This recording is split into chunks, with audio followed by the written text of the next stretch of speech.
그가 기도한 거로 하나님이 그 기도를 받으시며 그 간구를 들으시사 저로 예루살렘에 돌아와서 다시 왕위에 거하게 하심에 므낫세가 그제야 여호와께서 하나님이신 줄을 알았더라. 그렇게 극악한 왕인데도 하나님 앞에 낮추면서 겸비하면서 은혜를 구하니까 하나님이 은혜를 베푸시더라는 것입니다. 그뿐이 아닙니다. 이방 여인 스로보니게 여인도 주님 앞에 자신을 낮춤으로 자신의 딸을 구원했습니다.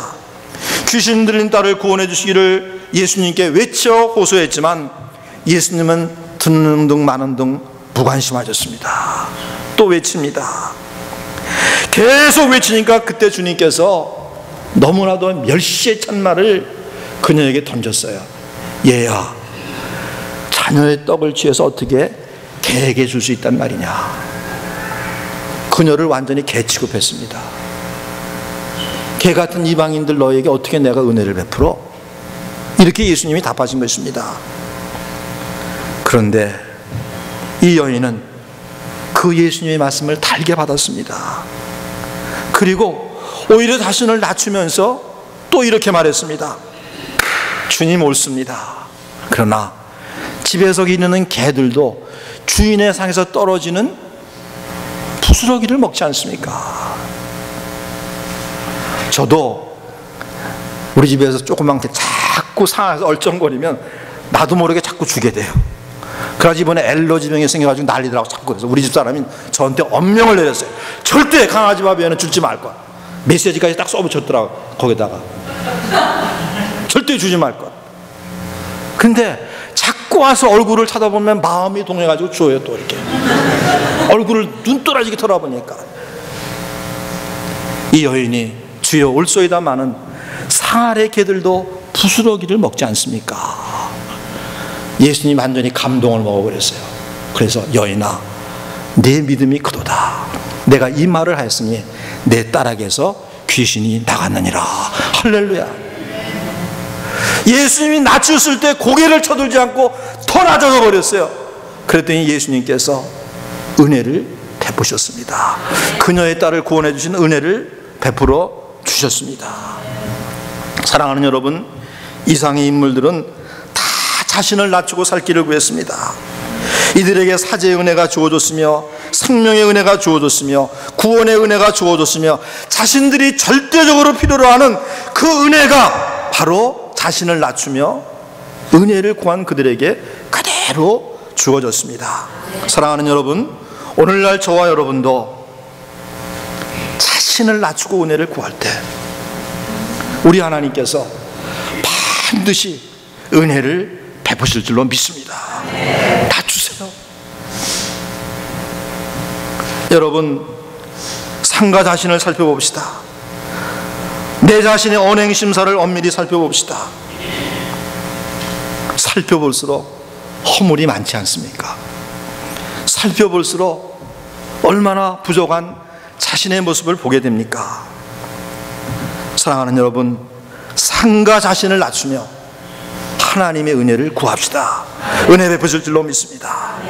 그들은 이런 연유로 자신을 낮출 수가 있었습니다. 하나님과 그의 행하심에 관해 들었기 때문입니다. 3절을 보세요.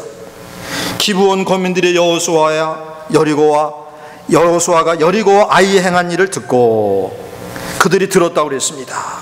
90절에도 저들은 들었으므로 국류를 호소할 수밖에 없음을 이렇게 말합니다. 그들이 여호수아에게 대답하되 종들은 당신 하나님 여호와의 이름을 인하여 심히 먼 지방에서 왔사오니 이는 우리가 그의 명성과 그가 애굽에서 행한 모든 일을 들으며 또 그가 요단 동편에 있는 아모리 사람의 두 왕 헤스본 왕 시온과 아스타롯에 있는 바산 왕 오기에 행하신 모든 일을 들었음입니다. 그렇게 말하고 있습니다. 9절 마지막 부분에서 이는 우리가 그의 명성과 그가 애굽에서 행한 모든 일을 들으며라고 말하고 있지 않습니까? 기브온 거민들은 들었을 뿐만 아니라 깨달았습니다. 알게 되었습니다. 그래서 들음으로 두 가지를 알게 되었습니다. 첫째는 사시는 전능자 하나님과 그분의 행하심이 어미하심을 알게 된 것입니다. 그러자 기브온 사람들은 하나님을 두려워하게 되었습니다. 연합군들이 모여서 하나님의 군대를 대항한다는 것이 무의미하다는 것을 알았습니다. 이들은 어떻게 하든지 이스라엘과 화평하는 것만이 사는 길이라는 것을 알았습니다. 그래서 이들은 이스라엘과 평화 조약을 맺기 위하여 꾀를 썼던 것입니다. 하룻강아지 범무서운 줄 모른다는 속담이 있는데 이들은 다행스럽게도 알게 되었어요. 그래서 어찌하든지 이스라엘과 화평을 도모하게 된 것입니다. 여러분, 이것도 하나님의 은혜인 줄로 압니다. 마음을 강팍게 아니하고 하나님을 만왕의 왕 하나님으로 알아보고 자신을 낮추는 것, 이게 하나님의 은혜인 줄로 압니다. 왜냐하면 다른 가나안 땅 족속들은 이 사람들과는 정반대로 오히려 연합군을 형성해 가지고 이스라엘 군대와 싸우려고 하는 모습을 오늘 1, 2절 말씀이 보여주고 있습니다. 요단 서편 산지와 평지와 레바논 업 대변에 있는 헷 사람과 아모리 사람과 가나안 사람과 브리스 사람과 히 사람과 여부수 사람의 모든 왕이 이 일을 듣고 모여서 일심으로 여호수아와 이스라엘로 더불어 싸우려 하더라. 똑같이 들었는데, 똑같이 하나님의 행하심에 관해서 들었는데 반응은 정반대였어요. 그래서 여러분, 듣고 하나님을 알고 그분 앞에 마음을 낮출 수 있는 것, 이게 하나님의 은혜가 아니면 무엇이겠습니까?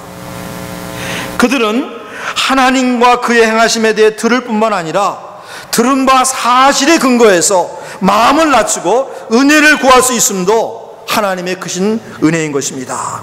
하나님께서 우리를 살리시려고 동일한 은혜를 우리에게도 베푸시는 줄로 믿습니다. 기브온 거민이 깨닫게 된 또 하나의 중대한 사실은 자신들도 멸망당할 처지에 있다는 것을 뼈저리게 깨닫게 되었어요. 24절을 보세요. 여호와께서 그 종에게 명하사 이 땅을 다 당신들에게 주고 이 땅 모든 거민을 당신들 앞에서 멸하라 하신 것이 당신의 종에게 분명히 들림으로 당신들을 인하여 우리의 생명을 잃을까 심히 두려워했습니다. 야, 이대로 있다가는 멸망당하는 것밖에 없구나. 우리도 멸망당할 운명하에 있구나. 그것을 너무도 깊이 깨닫게 되었어요.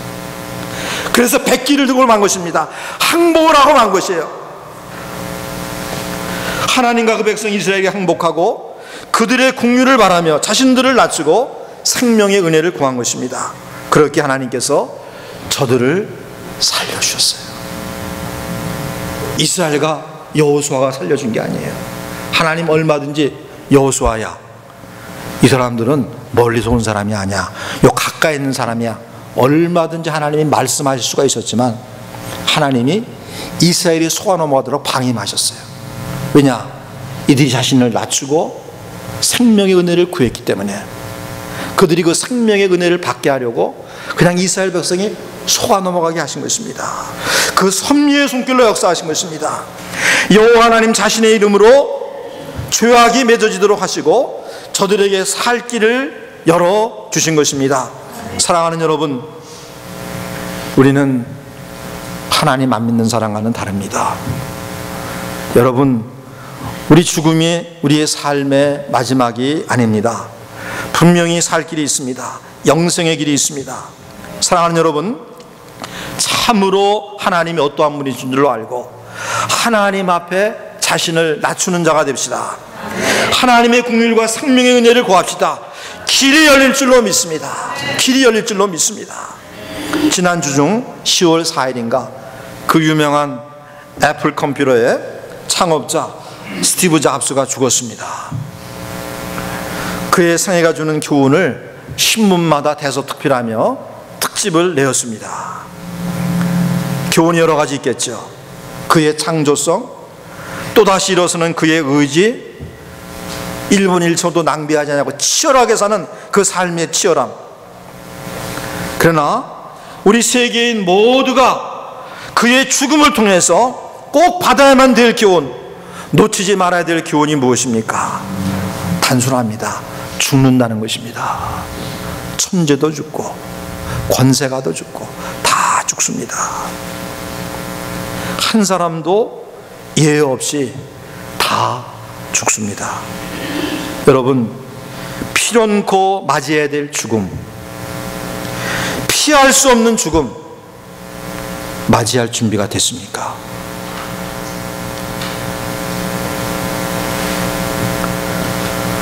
우리가 과연 피할 수 없는 죽음을 어떻게 맞이해야 됩니까? 바로 기브온 거민이 우리에게 보여주고 있어요. 기브온 거민에게 배워야 되겠습니다. 자신이 죽을 수밖에 없는 멸망하에 있는 존재임을 참으로 알아야 됩니다. 기브온 거민이 알았듯이 우리도 알아야 됩니다. 인생이 죄인된 처지에서 멸망할 수밖에 없음을 로마서 3장 23절은 모든 사람이 죄를 범하였음에 하나님의 영광에 이르지 못하더니라고 증거합니다. 에스겔서 18장 20절은 범죄하는 그 영혼은 죽는다고 분명히 말씀하고 있습니다. 그리고 사후에 죽은 각 사람이 하나님의 심판을 받아야 되는 사실을 말씀하고 있습니다. 한 번 죽는 것은 사람에게 정하신 것이요, 그 후에는 심판이 있을 것이다. 히브리 9장 27절 말씀입니다. 그 심판은 엄중하고 무서운 형편입니다. 성경에 말합니다. 두려워하는 자들과 믿지 아니하는 자들과 흉악한 자들과 살인자들과 행음자들과 술객들과 우상 숭배자들과 모든 거짓말하는 자들은 불과 유황으로 타는 못에 참여하리니 이것이 둘째 사망이라. 너나 할 것 없이 우리 인생이 이 같은 운명 아래에 있음을 우리가 알아야 됩니다. 그러나 기브온 거민이 보이듯이 살 길이 있습니다. 십자가의 강도가 그러하지 않았습니까? 주 예수의 긍휼의 여기심과 생명의 은혜를 받고 낙원으로 간 것은 자신이 참으로 죽어 마땅한 죄인임을 깊이 절감하고 긍휼을 호소했기 때문입니다. 우리가 이 십자가 사형을 받는 것은 당연하다고 그와 같이 고백하면서 주님 앞에 긍휼과 은혜를 호소했습니다. 예수여, 당신의 나라 임하실 때 나를 생각하소서. 그러자 예수님께 즉각적으로 말씀하셨습니다. 내가 진실로 내게 이르노니 오늘 내가 나와 함께 낙원에 있으리라. 구원의 은혜를 베푸신 것입니다. 그를 흑암의 권세에서, 사망의 권세에서 건지셔서 그 아들의 나라, 예수 그리스도의 나라로 옮기신 것입니다. 사랑하는 여러분, 우리도 똑같습니다. 우리의 부족과 허물을 압시다. 범죄하는 인생에 불과한 나인 것을 알아야 되겠습니다. 죽을 수밖에 없는 존재요, 심판받아야 마땅한 자임을 참으로 알고 주님의 은혜를 구해야 됩니다. 영원한 생명을 선물로 주시고 우리를 하나님의 자녀로 받아주시도록 은혜를 구합시다. 살 길이 반드시 열릴 줄로 믿습니다. 하나님께서 생명의 은혜를 주십니다. 저 천국 가는 은혜를 반드시 주십니다. 이 같은 은혜 받으시는 여러분 되시기를 주님의 이름으로 축원합니다. 기도하겠습니다. 아버지 하나님,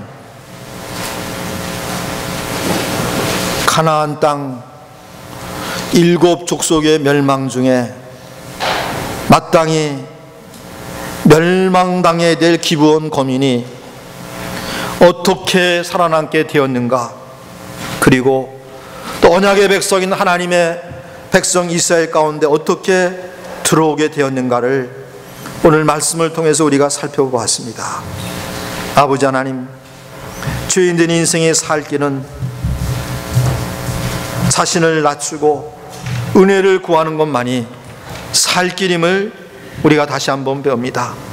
아버지 하나님이 우리가 어떠한 처지에 있든지, 아무리 어려운 처지에 있든지, 아무리 비참한 처지에 있든지 간에 하나님이여 자신을 낮추고 하나님의 긍휼과 구원과 은혜를 호소할 때 하나님 오늘도 하나님께서 친히 우리에게 은혜 베푸시기를 기뻐하시며 우리가 구하는 바 그 은혜를 우리에게 베풀어 주시는 줄로 믿습니다.